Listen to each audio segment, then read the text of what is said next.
வணக்கம் கதிரல்ஸ், நான் தான் உங்கள் ப்ளே பாய் பேசுகிறேன். இன்றைக்கான விஷயம் என்னவென்றால் கேட்டிங்கன்னா, நம்ம மேட்ச்லாம் போகிறதில்ல. நம்ம ஜஸ்ட்டு லாப்லேயே உங்களுக்கு ஒரு விஷயம் சொல்கிறேன். நம்ம விடிகே பாய்ஸ்ன்னு சொல்லிட்டு நம்ம கில்டு இருக்குது. நீங்கள் ஜாயின் பண்ணிக்கணும்னு நினச்சிங்களேன்னா நம்ம பயோவில் இருக்குது கில்டு ஐடி. அதை போட்டு சர்ச் போட்டு நீங்கள் ஜாயின் பண்ணிக்கலாம். இன்னொரு முக்கியமான ஒரு சோகமான விஷயம் என்னவென்றால், நம்மளுக்கு 79 ஆஃபர் குத்துக்கிறானுங்க. நம்மளே பஞ்சத்தில் அடிபட்டு சுற்றின்னு இருக்கிறோம்.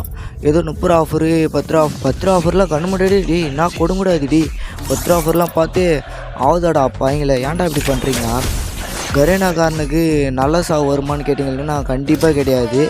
அந்த மாதிரி பல பிளேயர்ஸோட வைத்தஸில் கொட்டிக்கிறான். என்னடா இது கொடுமை. அப்புறம் நம்ம யூடியூப்பில் 170 சப்ஸ்கிரைப் வந்துச்சு. இன்ஸ்டாவில் 106 ஃபாலோவர்ஸு. இதுக்கெல்லாம் யார் காரணம்னு கேட்டிங்களன்னா நீங்கள், அப்புறம் நான் தான். லக்க லக்க லக்க